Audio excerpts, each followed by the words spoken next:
दोस्तों, क्या आपको पता है एक ऐसे सिद्ध संत के विषय में जो लगभग 120 वर्षों तक जीवित रहे।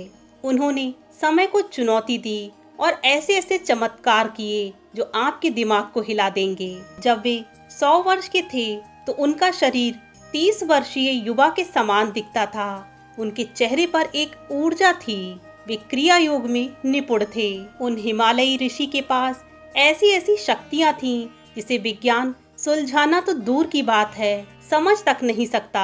उन सिद्ध संत को टाट वाले बाबा के नाम से जाना जाता है। दोस्तों, आज की वीडियो में हम टाट वाले बाबा के जीवन परिचय के विषय में बात करने जा रहे हैं। तो वीडियो बहुत ही ज्ञानवर्धक होने वाला है।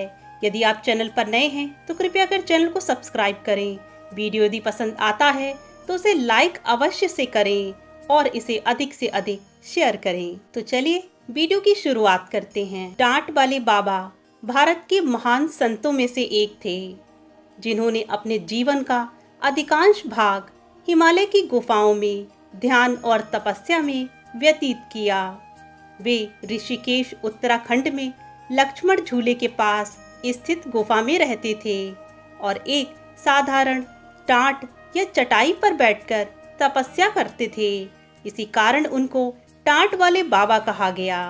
उनका जीवन रहस्य, साधना और आध्यात्मिक शक्ति का प्रतीक है। बाबा जी का जन्म लगभग सन 1890 में भारत में हुआ था, परंतु उनके जन्म स्थान और असली नाम की जानकारी आज तक एक रहस्य बनी हुई है।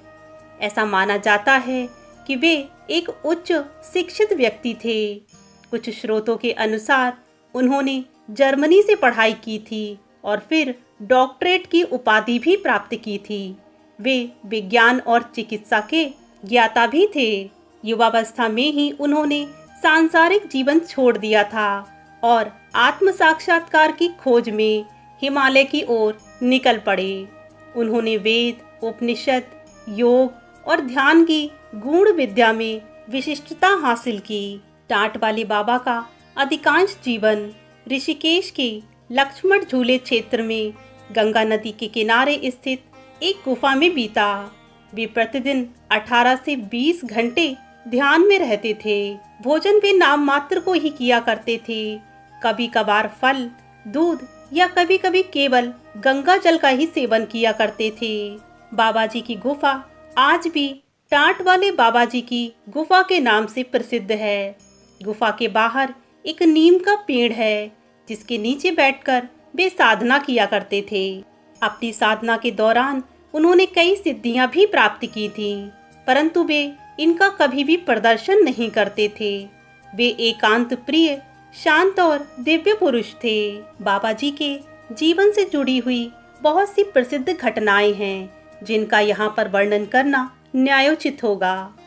एक बार जब बाबा जी गहरे ध्यान में थे तो एक सिंह गुफा में आ गया था, लेकिन सिंह बाबा जी के पास आकर बैठ गया, जैसे वह भी उनके समान साधना करना चाहता हो। यह देखकर आसपास के ग्रामीणों में बाबा जी की दिव्यता की चर्चा और भी अधिक फैल गई। एक बार गंगा नदी में भारी बाढ़ आ गई थी और उनकी गुफा में पानी भर गया था। तभी सभी को चिंता हुई कि अब बाबा जी यहाँ पर कैसे रहेंगे। लेकिन जब जल स्तर घटा तो देखा गया कि बाबा उसी टाट पर ध्यानस्थ अवस्था में बैठे हैं, एकदम शांत और अडोल, जैसे उन्हें संसार के किसी भी संकट या घटनाक्रम का कोई ज्ञान नहीं है या उन पर इसका कोई प्रभाव नहीं है। टाट वाले बाबा की ख्याति इतनी अधिक फैल चुकी थी कि अमेरिका, जर्मनी और जापान से कई साधक उनसे मिलने आते थे, लेकिन बाबा केवल उन्हीं को दर्शन और मार्गदर्शन देते थे जो सच्चे जिज्ञासु होते थे। वे किसी प्रकार की दिखावटी श्रद्धा को स्वीकार नहीं करते थे। टाट वाले बाबा के पास एक ऐसी सिद्धि थी जिसके अभ्यास से वे सदैव युवा बने रहते थे। वे भोजन नाम मात्र को किया करते थे, कभी कभार दूध का एक घूंट या फिर कुछ भी नहीं। वे केवल प्राण पर ही जीवित रहते थे। वे ब्रह्मांड से शक्तियां व ऊर्जाएं प्राप्त करते थे। वे दूसरों के मन की बातें भी पढ़ लिया करते थे वो भी बिना एक शब्द बताए। बाबा जी को अपने स्थान से कहीं भी पहुंचने की सिद्धि भी प्राप्त थी। इसी कारण कई बार वे अपने स्थान से अचानक गायब भी हो जाते थे। उनकी प्रमुख शिक्षाएं थीं, ध्यान ही जीवन का सार है, संयम, ब्रह्मचर्य और सच्चरित जीवन ही साधना की नींव है। ईश्वर को पाने के लिए अंतर्मुखी होना अत्यंत आवश्यक है। सच्चा योगी वह है जो ना दिखावा करता है और ना ही प्रचार करता है। तथा उन्होंने यह भी कहा कि आत्म साक्षात्कार के लिए गुरु की कृपा, एकाग्रता और निष्काम भाव अत्यंत आवश्यक है।